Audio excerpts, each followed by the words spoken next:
bonjour et bienvenue sur le stand SEMAE. Merci d'ailleurs de nous y accueillir. Village Semence, Stop Intox tous les jours. Stop Intox, je rappelle de quoi il s'agit. Vous pouvez d'abord nous suivre régulièrement sur les réseaux sociaux, sur Twitter par exemple. Pourquoi Stop Intox? Parce que eh bien, il y a beaucoup d'intox. Quand on évoque les questions de l'agriculture, de l'élevage, c'est un domaine complexe où la complexité d'ailleurs n'est pas toujours accessible au grand public. On s'efforce de diffuser, d'évangéliser, de diffuser une parole un peu plus précise, un peu plus technique, en dépassant l'idée de Martine à la ferme. Et c'est le sujet du jour d'ailleurs. Pour faire de l'agriculture, il ne suffit pas de retourner de la terre, jeter quelques graines en attendant que ça pousse. C'est beaucoup plus complexe. Et donc nous nous efforçons de notre côté de démontrer que les agriculteurs sont aujourd'hui des ingénieurs du vivant. Vous nous retrouvez donc sur les réseaux sociaux, remettre de la science et de la raison dans le débat. Aujourd'hui, précisément, s'il y a bien un sujet qui est très émotionnel, c'est celui que nous évoquons, celui du glyphosate. Avec le titre que nous avons choisi, le glyphosate fait de la résistance. Pourquoi fait-il de la résistance? Parce que pour le moment, manifestement, et ce sera l'objet de nos échanges, personne n'a trouvé de substitut. Et parce que, là aussi, manifestement, on ne peut pas tout à fait s'en passer dans certaines situations. Pour en parler, François Arnoux, agriculteur, vous utilisez vous-même du glyphosate, vous êtes situé dans l'ouest de la France, dans le bassin vendéen, c'est bien ça? Exactement, bonjour Pascal, je suis donc agriculteur dans le sud Vendée. Sud Vendée, Philippe Camburet, président de la FNAP, bonjour. Bonjour Monsieur Camburet, Fédération nationale d'agriculture biologique. Christophe Naudin est à côté de vous. Il est agriculteur, producteur de céréales, président de l'APAD. Alors, l'agriculture de protection des sols, c'est bien ça? De conservation des sols, de conservation, de protection des sols. Vous êtes situé dans le sud parisien, dans le département de l'Essonne, un des plus étendus de France. On oublie souvent d'ailleurs que c'est pour partie, pour moitié en tout cas de son territoire, un département très agricole. Oui, tout à fait. On va très loin, puisqu'on va jusqu'en Eure-et-Loire, c'est ça. On traverse l'Eure-et-Loire, une partie de l'Eure-et-Loire, puis on arrive au Loiret, c'est le début de la plaine de la Beauce.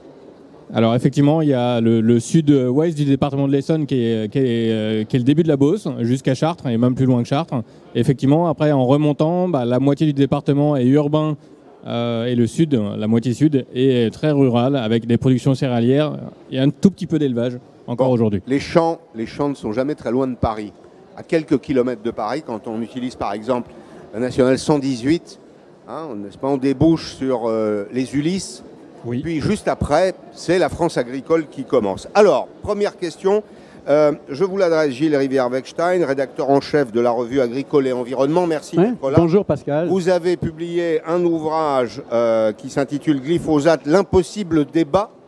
Est-ce qu'il y a toujours un débat en France autour du glyphosate? Écoutez, je pense honnêtement que le débat est clos. Avec ce qui se passe en Ukraine et en Russie, vous avez Farm to Fork qui va être mis à la poubelle. En tout cas, la version décroissante de Farm to Fork va être mise à la poubelle. Il va y avoir un renversement de politique stratégique concernant l'agriculture. C'est-à-dire que là, il est clair et net qu'on va devoir produire plus et qu'on va devoir produire plus avec le moins d'énergie possible. Il faut bien prendre en compte que vous avez 30% des échanges mondiaux de blé qui sont maintenus par la Russie et l'Ukraine.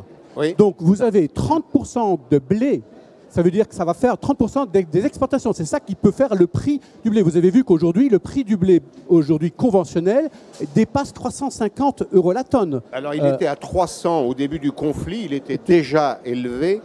Et il a pris 50 $. Exactement. Et donc, on ne sait pas vers quoi on va aller. Ce qu'on sait tout simplement, c'est que l'énergie va être plus chère et l'alimentation va être plus chère. Dans ce contexte-là, quelles seront les politiques agricoles du monde entier? Ce sera produire plus pour être le moins dépendant du bloc russe qui est en train de se créer. Donc produire plus et produire avec le moins de carburant possible. Or, l'avantage énorme du glyphosate par rapport à d'autres pratiques agricoles, c'est que ça permet de désherber en utilisant le moins d'essence possible. C'est d'ailleurs pour ça que c'est plutôt bon pour le climat utiliser le glyphosate. C'est ça. L'enjeu d'ailleurs des accords de Paris, c'est la réduction des émissions de CO2. Oui. Donc vous dites c'est un peu de glyphosate contre une réduction massive des émissions de CO2? Enfin, massive. Effectivement, en tout Elle est cas, ça va significative participer à diminuer les émissions de CO2, mais ça c'est un second sujet. Ça va surtout participer à utiliser moins d'essence. Or, le prix de l'essence, vous le savez, à la pompe, hein, on est déjà à 2 €, mais ça va continuer, ça risque de continuer à augmenter. Donc, on est dans une situation totalement nouvelle. Il y a un nouvel ordre mondial qui est en train de se dessiner avec 2 blocs indépendants, quoi qu'il arrive, hein, quoi qu'il arrive. Et dans ces 2 blocs, vous avez un bloc, la Russie avec l'Ukraine ou sans l'Ukraine, la Russie qui va détenir, en ce qui concerne les céréales, une partie essentielle de ce qui est exporté. On risque d'avoir des émeutes de la faim dans les 6 mois à venir. Alors, donc, on va devoir produire plus. On évoquera la question, en effet. Alors, il y a d'une part le marché européen. Tout le monde comprend que le déséquilibre entre l'offre et la demande produit de l'inflation. Quand l'offre est insuffisante et que la demande est constante, alors il y a ce que nous vivons, nous, en Europe. Il y a peut-être ce que vous évoquez aussi, les émeutes de la faim. Il faut se rappeler que le sud de l'Ukraine débouche sur la mer Noire. La mer Noire conduit au détroit du Bosphore, des Dardanelles, à l'arrivée sur la Méditerranée. Et en effet, les supertankers viennent livrer des céréales dans les silos qui sont en Algérie, au Maroc, où le prix du pain est un prix social. C'est un signal social essentiel. Philippe Cambura, est-ce qu'il y a toujours... Vous êtes président de la Fédération nationale d'agriculture biologique. Vous n'utilisez pas de glyphosate, bien sûr. Je vous le confirme, et depuis de nombreuses années. Et je crois pas... Comment faites-vous? Je ne crois pas être un sous-agriculteur. Je ne crois pas que les agriculteurs bio aujourd'hui et les agriculteurs conventionnels qui n'utilisent pas de glyphosate, parce qu'il faut dire aussi qu'il y en a beaucoup, je ne crois pas que ce soit des sous-agriculteurs. Aujourd'hui, il y a des tas de moyens de se passer de glyphosate, évidemment, comme il y a des tas de moyens de se passer d'autres produits. Et on n'est pas des sous-producteurs. On met des choses sur le marché et ces choses-là ont toute leur place sur le marché. Ça correspond justement à une demande de la société. Donc les moyens, les techniques alternatives, il y en a beaucoup évidemment. On n'aura pas le temps de les détailler tout aujourd'hui. Mais la première... Mais vous ne remplacez pas le glyphosate par un autre produit. Non, il faut qu'on comprenne. On est bien d'accord. Oui. L'idée, c'est pas de remplacer un produit par un autre produit. L'idée, c'est de remplacer un réflexe purement simple et conservateur, conservateur et presque anti-agronomique d'utiliser un produit en face d'un problème. On sort de ça évidemment en utilisant tout un tas de techniques qui relèvent tout simplement la première chose, c'est l'observation et l'observation du seuil de nuisibilité des adventices. À partir de quel moment une population d'adventices... Il faut un petit glossaire, parce que les gens qui nous suivent sont sensibles aux questions agricoles, mais tous ne comprennent pas. Donc quand on parle d'adventice, on pourrait dire mauvaise herbe, même si le terme mauvais n'est pas très approprié. Donc quand on a trop de mauvaises herbes, à partir de quand le rendement commence à être amputé? C'est ça la première phase. Et on sait très bien qu'il y a beaucoup de plantes qui ne nuisent pas tout de suite au rendement. Donc on tolère une présence de mauvaises herbes. Et la première chose, c'est ça. C'est commencer à ne pas intervenir spontanément sur un réflexe, sur un ressenti de crise mondiale pour tout de suite produire plus et avoir peur devant la première mauvaise herbe. C'est ça la première chose. Et ensuite, il y a tout un tas de techniques par des luttes mécaniques, par du paillage. Il y a tout un tas de solutions à notre disposition. Et la preuve en est qu'aujourd'hui, le gouvernement attribue un crédit d'impôt aux agriculteurs qui n'utilisent pas de glyphosate. Donc ça veut peut-être dire quand même que le gouvernement reconnaît qu'il y a des tas de techniques. Hein, et justement, on va vers ça. Je me méfie des politiques fiscales d'incitation. Alors en tant que contribuable, je vous invite à être plus vigilant de ce qui est fait de votre argent. Oui, non, mais ça, alors je suis le premier à défendre l'idée que l'argent public doit être utilisé avec efficacité, c'est vrai. Mais je sais aussi que les incitations sont parfois un signal politique pour répondre à une partie de l'opinion qui exprime des préoccupations qu'on évoque d'ailleurs aujourd'hui de façon très ouverte. Alors, François Arnoux, vous êtes agriculteur, vous utilisez du glyphosate. Pourquoi est-ce que vous avez fait ce choix-là? Tout simplement qu'il y a quand même un certain nombre de situations où c'est quand même compliqué de maîtriser les mauvaises herbes, même si on est d'accord que le terme n'est pas vraiment approprié. Mais on a évidemment qu'on est dans l'observation. Il y a très très longtemps qu'on n'est plus dans le systématique, on est dans l'observation. Et quand on observe dans différentes situations, par exemple sur ma ferme où j'ai des sols argileux, des sols moins argileux, dans les deux situations, nous avons des problématiques aujourd'hui de graminées résistantes et qui il n'y a que le glyphosate aujourd'hui pour se débarrasser de ces mauvaises herbes. Qu'est-ce que c'est que des graminées résistantes? Alors ce sont de la même famille, par exemple, que les céréales. Et donc il faut des produits pour détruire la graminée, mais pas la céréale. Et ces graminées résistantes, eh bien, aujourd'hui, les produits que nous avons à notre disposition ne fonctionnent plus sur ce genre de graminées. Donc il n'y a que le glyphosate qui fonctionne encore. Et ces graminées nuisent à la qualité, à la quantité de vos récoltes? Alors évidemment, il y a une histoire de densité, de proportion de ces mauvaises herbes dans le champ. Mais on sait très bien que si on... Oui, c'est ce que vous faites observer. C'est ça. Il y a un seuil qui devient critique, mais en deçà, c'est acceptable. Vous êtes d'accord là-dessus? On est d'accord là-dessus. Ouais, Sauf, donc le seuil, il faut le... On n'est peut-être pas d'accord par contre sur le seuil, mais malgré tout, il en faut un minimum, parce qu'on sait que ces plantes-là, si elles deviennent à graines, vont refaire de la graine et repeupler évidemment les sols de ces mauvaises herbes, et c'est une chaîne sans fin. Donc on a quand même un seuil limite à atteindre pour limiter sur les assolements le nombre de plantes à venir. D'accord. Je vous donne la parole après, mais je veux faire le tour avec Christophe Naudin, agriculteur, producteur de céréales, je le disais, dans le département de l'Essonne. Vous représentez l'agriculture de conservation des sols. Expliquez-nous de quoi il s'agit et quel est le rapport avec le glyphosate. Alors l'agriculture de conservation des sols, c'est basé sur 3 piliers indissociables, et j'appuie bien sur ce terme-là, indissociable. C'est-à-dire que si on veut des résultats qui en découlent de ce système agricole, il faut toujours les associer. Donc c'est la couverture permanente des sols par des végétaux ou le mulch des cultures, donc c'est une succession de cultures. Je peux vous demander pourquoi? Pourquoi vous les couvrez de façon permanente? Parce que c'est pour les protéger, D'accord. tout simplement, c'est la base. Ensuite, c'est la diversité des espèces, donc une rotation plus allongée pour éviter des problématiques, notamment de salissement, etc. Ensuite, le dernier pilier, c'est la perturbation minimale des sols. Donc, c'est l'arrêt du labour complètement, c'est l'arrêt du herçage, c'est l'arrêt du minage, c'est l'arrêt de la perturbation au final des sols, dans le but d'apporter des solutions environnementales, sociales, économiques.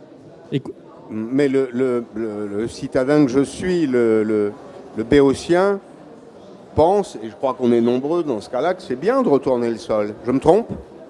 Effectivement, c'est l'inconscient collectif. Depuis l'histoire de l'agriculture, on pense que c'est bien de labourer. D'ailleurs, c'est aussi une partie de l'histoire qui se résumait en une seule phrase, pardon, Labourage de la et France. pâturage sont les mamelles de la France. Tout à fait. Je me rappelle de ça. Voilà. Point, hein. Et au final, en se penchant sur la vraie agronomie, on se rend compte que des sols n'ont pas besoin d'être labourés. On se rend compte que des arbres dans une forêt poussent tout seuls, sans la main de l'homme. Donc il n'y a pas besoin de travailler les sols pour faire pousser quelque chose sur la terre. On se rend compte que laisser une terre en jachère, ça ne la repose pas. Au contraire, un sol, pour qu'il soit le plus vivant possible, il lui faut des racines en permanence, en cycle. C'est-à-dire et pourquoi? Parce que Parce qu'au final, un sol vit avec des racines, un sol vit avec des vers de terre qui le composent, un sol vit avec des champignons, avec des nématodes.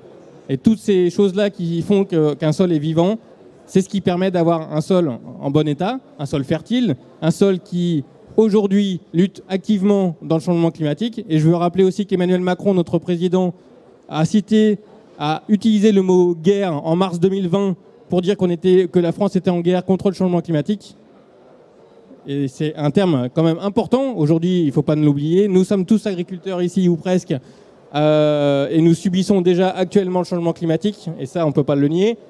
Et aujourd'hui l'agriculture apporte des solutions environnementales et écologiques. Est-ce que vos deux modèles, là, Philippe Camburet, sont compatibles? En agriculture biologique, on n'a pas le labour comme credo. Évidemment, le labour est une perturbation importante du sol. Néanmoins, on ne se l'interdit pas au cours d'une rotation, c'est-à-dire une succession de cultures qui dure 5, 6, 7, 8, 10 ans. On ne s'interdit pas d'y recourir ponctuellement.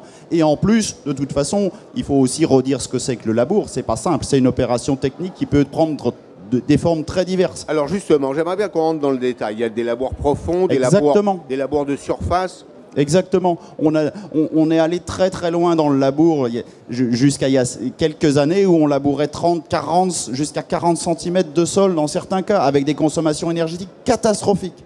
Aujourd'hui, bien entendu, on n'est plus du tout là-dedans. Quand on procède à un labour sur le sol, c'est retourner le minimum de la surface. Et ça peut être nécessaire quand justement on a une plante qui a eu tendance à trop se développer ou quand on a à enfouir une quantité de résidus végétaux importante. On y recourt, mais certainement pas de manière systématique et certainement pas comme ça a pu être le cas aujourd'hui avec des impacts vraiment catastrophiques sur la vie du sol. Mais moi, simplement, la vie du sol, puisqu'on est aujourd'hui dans l'émission Stop Intox, la vie du sol, pour moi, elle passe de toute façon sans un produit qui est un herbicide total et qui induit de très fortes perturbations aussi, lui, dans la vie du sol. Alors, c'est le glyphosate, si on donne une explication un peu technique, c'est un inhibiteur, c'est ça, de croissance, et qui bloque la photosynthèse, c'est-à-dire qui arrête l'arrivée d'une espèce de bouclier, hein, c'est ça, qui interdit l'utilisation de la lumière, qui prive la plante de l'utilisation de la lumière, et la plante meurt. Dessèche, absolument. Alors, elle meurt, elle dessèche.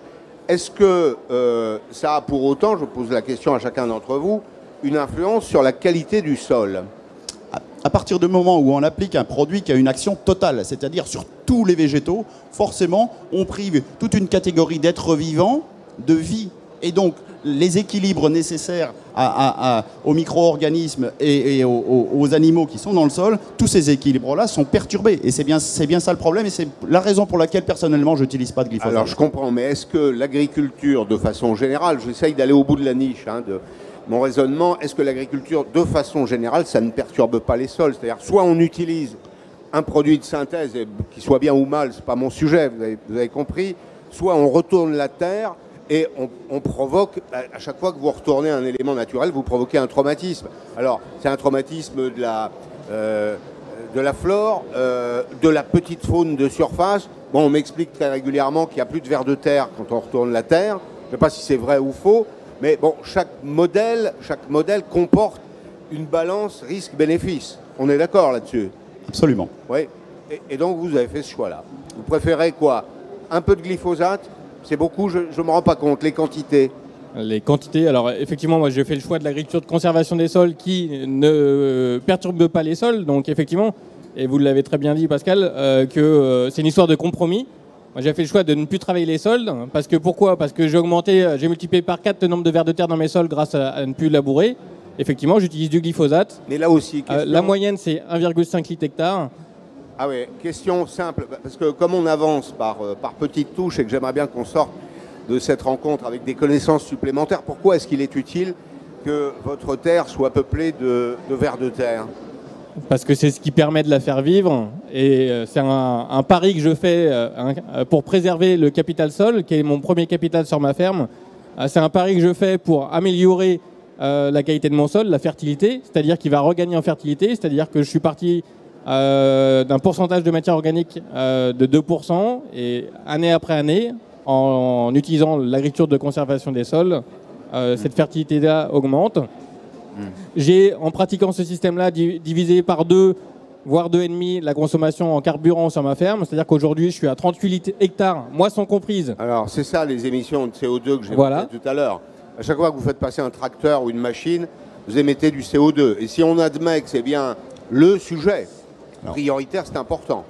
Oui. Alors en matière de réchauffement climatique, il faut aussi prendre un peu plus de hauteur. Et le CO2, c'est une question, mais je pense qu'il faut parler majoritairement de gaz à effet de serre. Oui, et on sait très bien que dans les gaz à effet de serre, il y a le protoxyde d'azote. En gros, c'est un gaz qui est émis très massivement et qui a un pouvoir de nocivité extraordinaire sur le climat, notamment dû aux engrais azotés de synthèse. Et donc, qu'on fasse des économies au niveau du travail du sol, de gaz à effet de serre. Vous voulez dire on les perd ailleurs ? Évidemment. Ouais. Donc le bilan, il doit être fait avec un peu plus de hauteur et un peu plus de rigueur. Un économiste vous parlerait de coût complet. Il faut faire un coût environnemental complet, c'est-à-dire une analyse du cycle de vie de la Terre avec tous les éléments qu'on évoque. Donc, vous l'utilisez 1,5 litre. Alors, je suis totalement ignorant dans ce domaine. La recommandation, il y a toujours une recommandation du fabricant. La recommandation, c'est quoi ? Le mode d'emploi. Vous avez un mode d'emploi. C'est quoi le maximum ? Ça doit être 3 litres hectare. Je crois que ça a été revu par l'ANSES. Il me semble que c'est 3 litres hectare aujourd'hui. non homologués sur les cultures en place, donc la production. Par contre, c'est uniquement de l'utilisation en interculture. Donc, c'est jamais sur les productions agricoles qui vont servir à l'alimentation humaine. Oui, c'est sur le sol, hein, c'est pas, Tout à on ne fait. pulvérise pas parce que... non. Oui, Vous le retrouvez dans la plante, c'est ça que vous voulez dire? Justement, aujourd'hui, on en retrouve dans beaucoup de produits alimentaires. Et ça montre bien qu'on ne maîtrise pas complètement la dissémination du produit. Dans certains pays, on le conserve encore comme défoliant, c'est-à-dire comme, en gros, pour dessécher les plantes tout à l'heure, on le disait tout à l'heure, avant de récolter. Donc il y a encore des utilisations dans le monde qui sont vraiment très, très inquiétantes. Aujourd'hui, heureusement, on a par moment des réglementations qui nous permettent d'essayer d'éviter le risque. Mais on en retrouve partout. Nous, en France, François, je m'adresse à un praticien, François Arnoux, céréalier Sud-Vendée. En France, on est quand même surveillé. Non, vous êtes sous surveillance, je veux dire. C'est le moins qu'on puisse dire. Donc, effectivement, on n'utilise plus le glyphosate pour de la dessiccation des plantes depuis longtemps. On l'utilise uniquement en interculture, donc entre deux cultures. Là, alors, ça se passe comment, techniquement? Vous avez fait une récolte? Voilà, on a fait une récolte. Il repousse des mauvaises herbes, toujours. Des repousses de la récolte. Oui. Des repousses de la récolte précédente. D'accord. Voilà. Et pour installer la culture suivante, eh bien, il faut partir avec le moins possible de ces repousses pour assurer la moindre compétition pour la culture suivante. Donc, il faut détruire ces mauvaises plantes, ces mauvaises herbes. Donc, ces repousses et ces graminées, par exemple, ou les dicotylédones, enfin bon, d'autres cultures. Donc, soit on les détruit mécaniquement, soit on les détruit avec le glyphosate. Oui.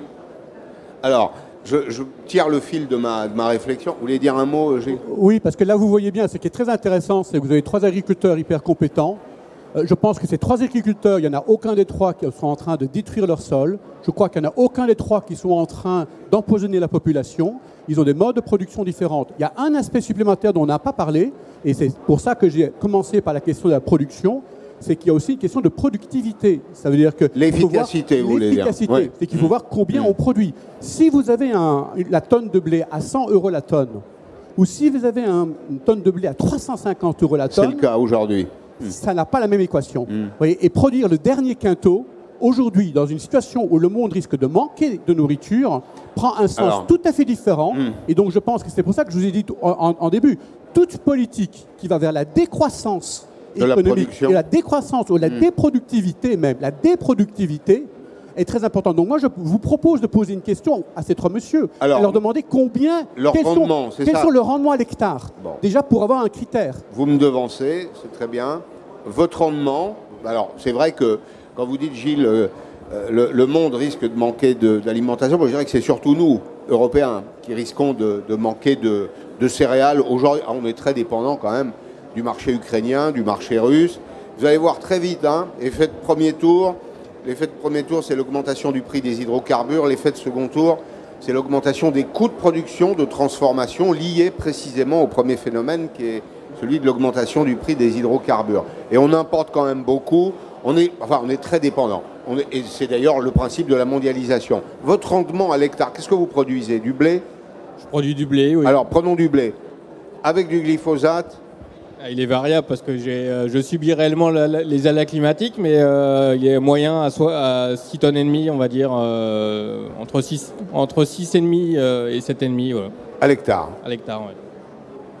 Les rendements en blé en agriculture biologique sont aux environs de 3 tonnes, 3 tonnes 5 dans certains endroits. Donc on peut baser sur certaines céréales, effectivement, la moitié, mais sur beaucoup d'autres productions, en fruits, en légumes, en viticulture, parfois des rendements complètement équivalents, même sans glyphosate, évidemment. Donc tout est relatif, il faut bien se garder de porter des jugements uniquement sur le rendement, parce qu'en matière d'autonomie alimentaire, aujourd'hui, qu'est-ce qu'on va faire de ces tonnes de blé qu'on va continuer à produire, parce que celles d'Ukraine, elles vont quand même être produites encore. Hein. Elles vont être encore sur le marché. Donc elles vont rester là. En France, aujourd'hui, qu'est-ce qu'on va faire de toutes ces tonnes? On en est dépendant. Pourquoi? Pour produire des animaux. On va les donner à manger à des animaux. Ces animaux, on espère les exporter à l'autre bout du monde. Donc, moi, simplement en agriculture biologique, ce que j'espère, c'est d'abord apporter des produits à mes concitoyens, des produits qui ont été produits sainement. Et puis, d'abord nourrir correctement mes concitoyens. C'est vrai que la moitié des céréales produites dans le monde sert à nourrir le bétail. Il faut le dire. La moitié, 50%. tourteaux de soja, maïs, etc., etc. Vous disiez, Gilles, je Je n'ai dis pas que c'est entendu. pas oui, je n'ai pas du tout dit qu'on va être en sous-production en céréales aujourd'hui dans le monde. Et c'est pas du tout qu'il va y avoir une production en Ukraine. On ne sait absolument pas Alors, ce qui va il y a se passer. production, mais Donc, je ne sais pas si elle sortira d'Ukraine. on ne sait même pas s'il y aura une production. C'est ça. On ne sait même pas. Regardez ce que les Ukrainiens sont en train de faire. Alors, rien la n'a politique été- de la terre brûlée est une option qui existe chez alors, beaucoup de stratèges. hein. Donc attendez, hein, on va voir. On parle de sabotage Attendez. des ports d'exportation On fait une courte... d'Ukraine. hein. Non, Gilles, on fait une courte incise, puisque vous en parlez. Relisez la carte de l'Ukraine et les événements. En réalité, Poutine est en train de mettre la main sur la rive orientale du Dniepr, qui est le grand fleuve qui se jette dans la mer Pascal, Noire. vous savez Attendez, pas. je termine. Et c'est l'industrie qui l'intéresse, c'est les minerais qui l'intéressent, et c'est les champs de céréales qui l'intéressent aussi. Donc, je ne suis pas inquiet de ce point de vue. Est-ce qu'on va le retrouver sur le marché? Ça, c'est autre chose. Mais, François, rendement. J'en reviens, pardon, à mon histoire de rendement. Donc en rendement, je suis entre 7 tonnes, 7 tonnes 5 jusqu'à 8 tonnes. Et on peut aussi dépasser 8 tonnes. Ce que je voulais dire par rapport à tout ce qui vient d'être dit, c'est que il ne faut surtout pas opposer nos différents systèmes parce que chacun a sa philosophie et chacun répond à un besoin du consommateur. Alors chacun utilise sa boîte à outils, des moyens différents. Mais il faut quand même avoir en tête que tous ces différents systèmes sont complémentaires et répondent à des besoins. Et ce que je voulais dire aussi pour terminer par rapport au rendement, c'est que moi je suis encore utilisateur de la charrue, donc je laboure, pas systématiquement, de façon plutôt opportuniste, c'est-à-dire que quand pour différentes raisons qui seraient trop long d'expliquer ici, j'utilise la charrue, eh bien je le fais de façon raisonnée et sur la moyenne de plusieurs années, mes rendements augmentent toujours. Alors, donc je fais attention à bouleverser le moins possible de sol malgré tout, je ramène de la matière organique et la vie du sol se passe plutôt bien. Quelques questions techniques avec des réponses précises. Gilles, quand on regarde le marché mondial, est-ce que les concurrents des Français, les concurrents des producteurs français de céréales, par exemple, en grande culture, utilisent du glyphosate ou non? Est-ce qu'il y a des pays où le glyphosate est interdit? Alors, je ne me rappelle pas s'il y a un ou deux pays dans le monde où ça a été interdit, mais ce sont des pays totalement marginaux. Il n'y a aucun grand producteur mondial de céréales qui aujourd'hui est dans une course pour interdire le glyphosate. C'est même pas un sujet. C'est même pas un sujet. Deuxième question, le digital. J'entends parler du digital. J'ai compris, avec quelques lectures, qu'en utilisant le digital aujourd'hui, on est capable de procéder à une analyse du sol pour utiliser la bonne quantité de traitements, de médicaments des plantes, on va les appeler comme ça, au bon moment, au bon endroit. Est-ce que je me trompe? Est-ce que c'est ça? Non, vous ne vous trompez pas. On y arrive et on va y arriver de façon très très proche.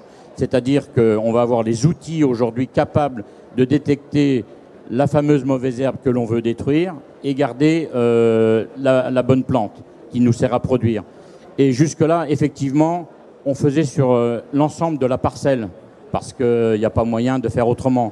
On va avoir les moyens... Vous allez faire du sur-mesure maintenant? On va faire du sur-mesure, on va appliquer la dose uniquement sur la plante à détruire. Et là, on va réduire considérablement les doses apportées.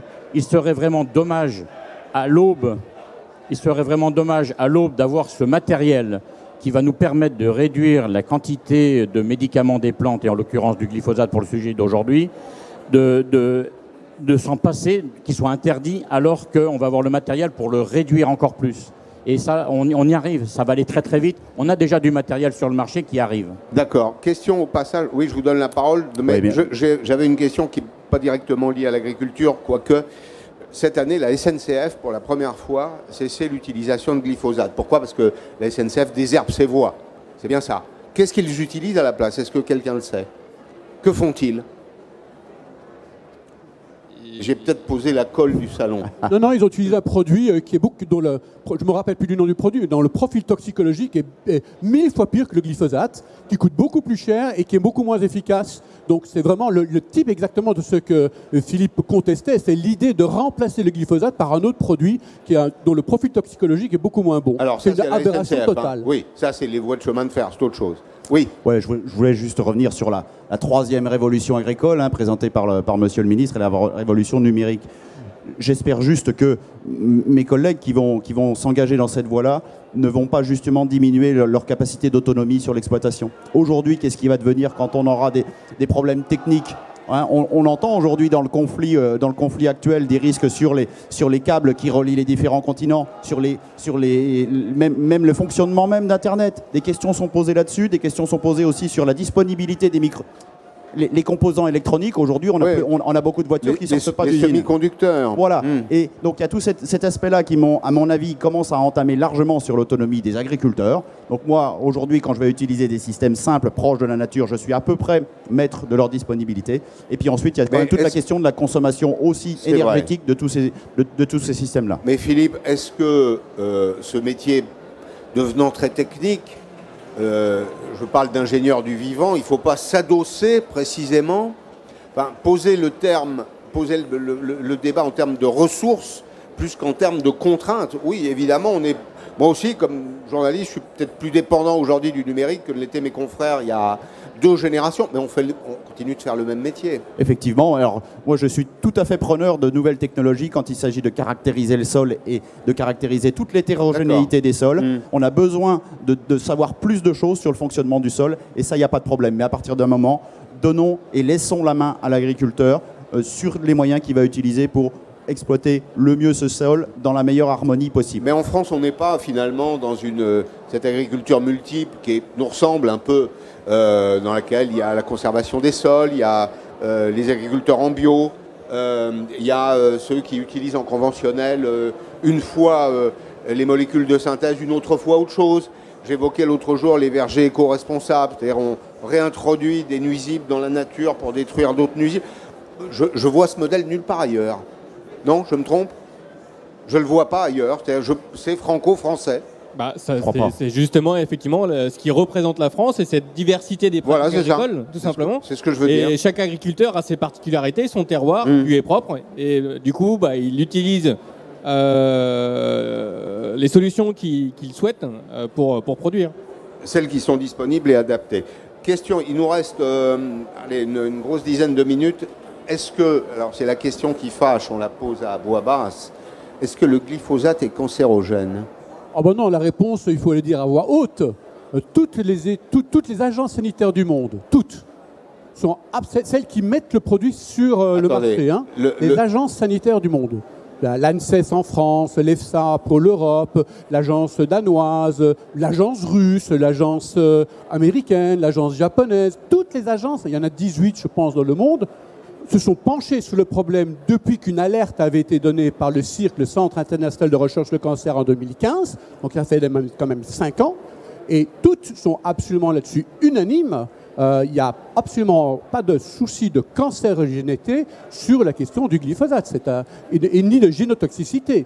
On peut être contre le glyphosate pour 1000 raisons, Qu'est-ce que c'est certainement pas la génotoxicité? C'est qui perturbe le génome, si vous voulez. Donc non, c'est le mode d'action du glyphosate, vous l'avez décrit tout à l'heure, c'est un mode d'action qui s'en prend effectivement à la photosynthèse. C'était quelque chose d'extrêmement intéressant d'un point de vue scientifique, parce que c'était la première fois qu'on a réussi à faire ça. C'est la raison pour laquelle le glyphosate a une telle puissance à l'échelle mondiale. C'est que c'est un produit qui finalement technologiquement est extrêmement intéressant, puisqu'il est capable d'éliminer toutes les mauvaises herbes, mais il ne s'en prend pas à la vie humaine ou à la vie des animaux. Donc là-dessus, il n'y a absolument aucun doute. Alors, je vous écoute. Oui. Je pense qu'aujourd'hui, il faut aussi savoir garder raison dans tout ça.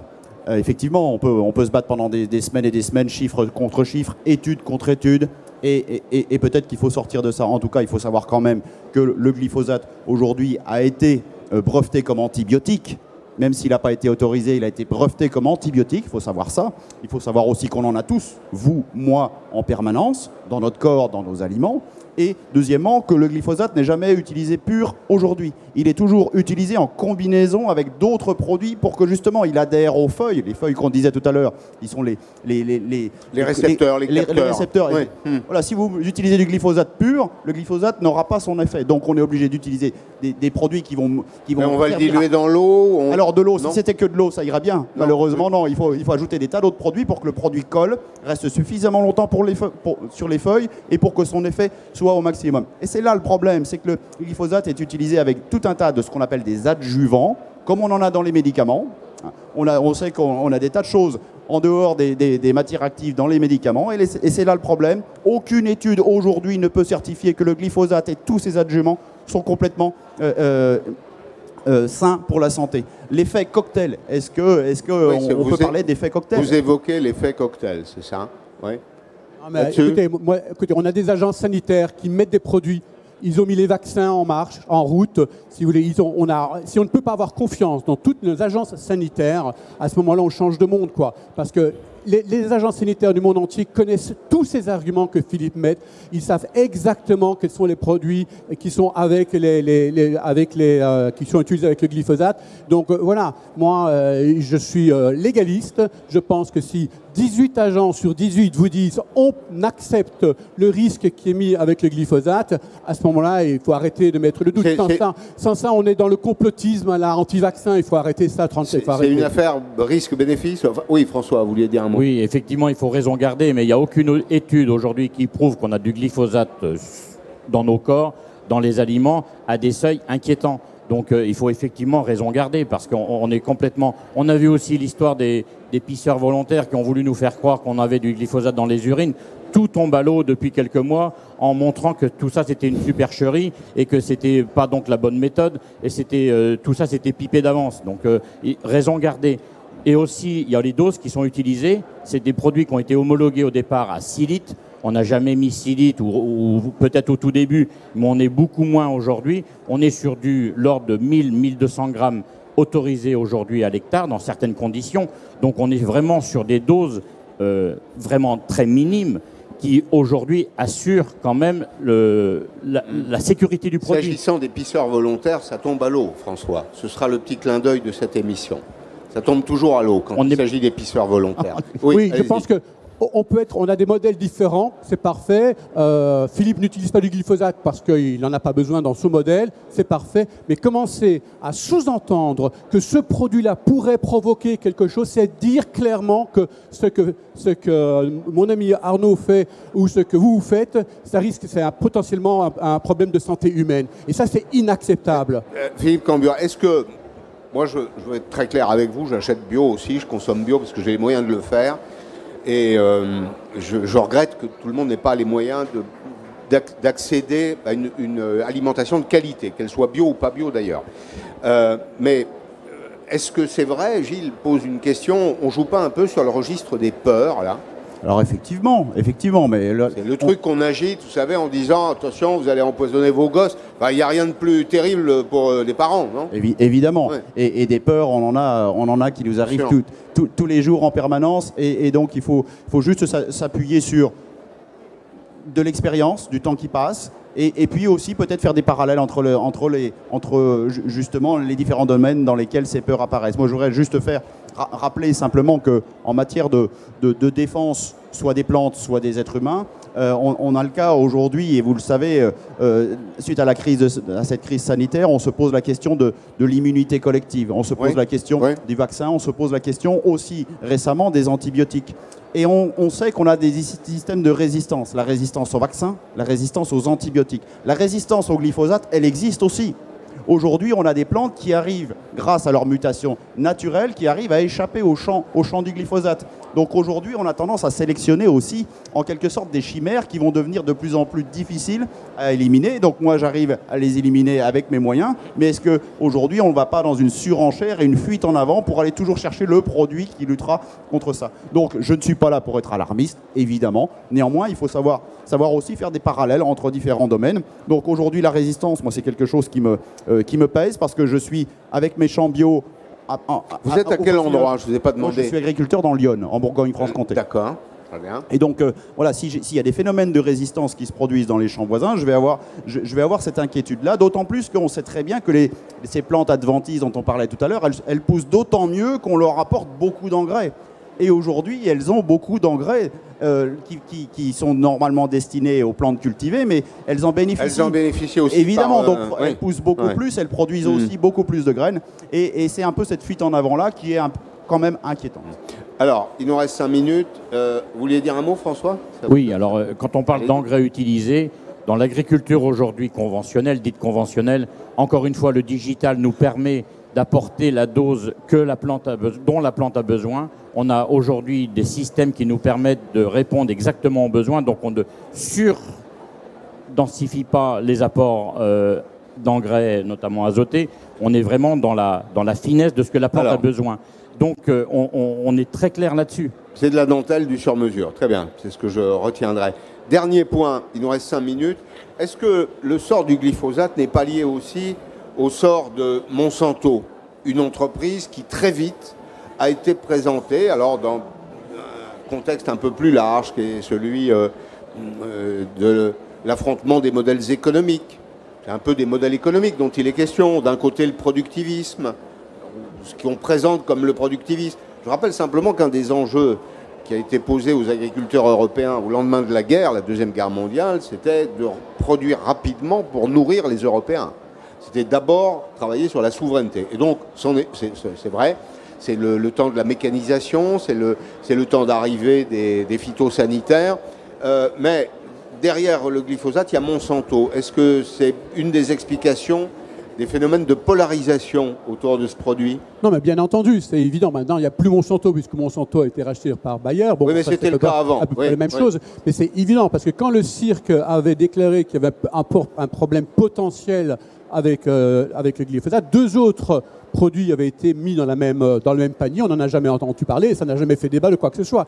Il faut bien savoir que la question du sort du glyphosate était aussi reliée, pas simplement à Monsanto, aux OGM, puisque en fait, la plupart des OGM ont été conçus par Monsanto pour résister au glyphosate. Je vous passe les détails. Mais donc, si on interdit le glyphosate, en fait, la moitié des OGM dans le monde n'ont plus aucun intérêt. Donc, toute la mouvance anti-OGM s'est dit, comme on n'arrive pas à montrer que les OGM sont dangereux et comme on n'arrive pas non plus à les interdire dans le monde, si on arrive à interdire le glyphosate, eh ben là, au moins, on se sera séparé de 3/4 de tous les OGM. Donc, c'est non seulement le lien avec Monsanto, c'est le lien aussi avec les OGM. Donc, voilà.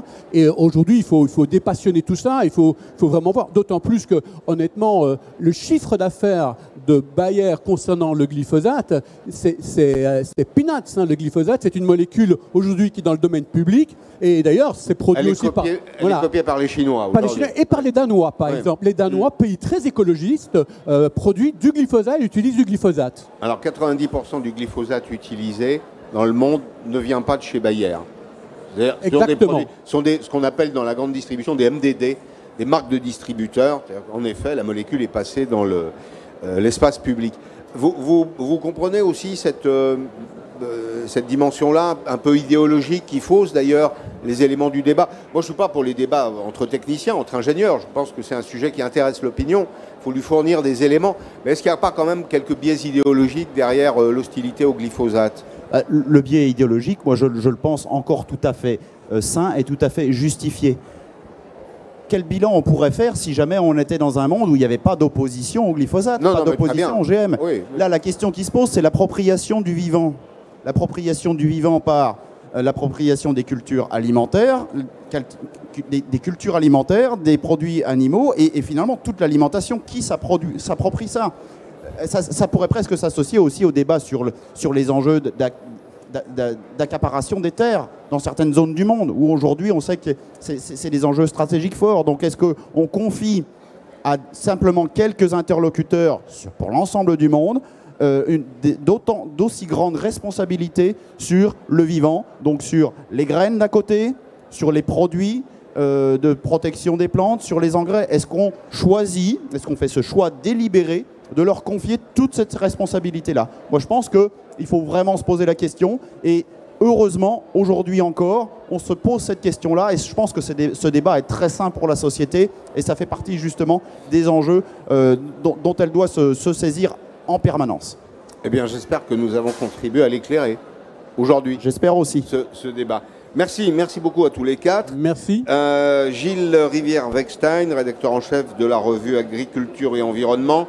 Vous êtes l'auteur d'un ouvrage incontournable sur le sujet, Glyphosate, l'impossible débat.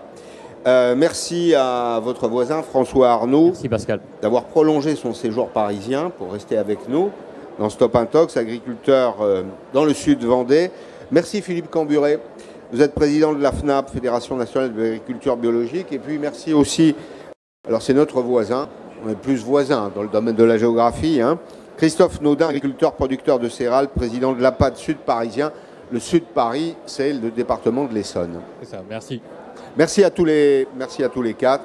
Merci à vous tous de nous avoir suivis. L'émission, vous la retrouvez sur la chaîne YouTube, vous la retrouvez aussi par segment sur le réseau social Twitter. Vous suivez Stop Intox. Vous pouvez regarder aussi Oui à l'innovation. Tous les sujets scientifiques, les sujets un peu techniques, on s'efforce de les aborder avec modestie d'abord, parce qu'il faut prendre de la distance par rapport aux choses et aux connaissances, et en réintroduisant un peu de débat scientifique. Merci, à bientôt.